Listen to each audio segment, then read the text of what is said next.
benim payıma düşen devri alemde sevmekti.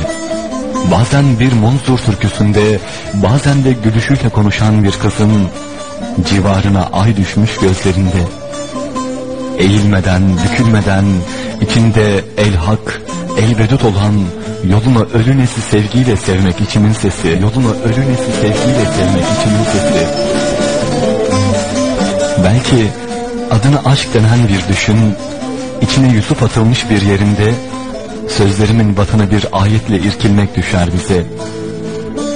Siz hiç düşünmez misiniz diyen Rabbin adı üstüne yemin olsun ki, aydınlık yola çıkanlar ışığı taşıdılar bir ömür içlerinde, duasını ahirete taşıyan peygamber gibi.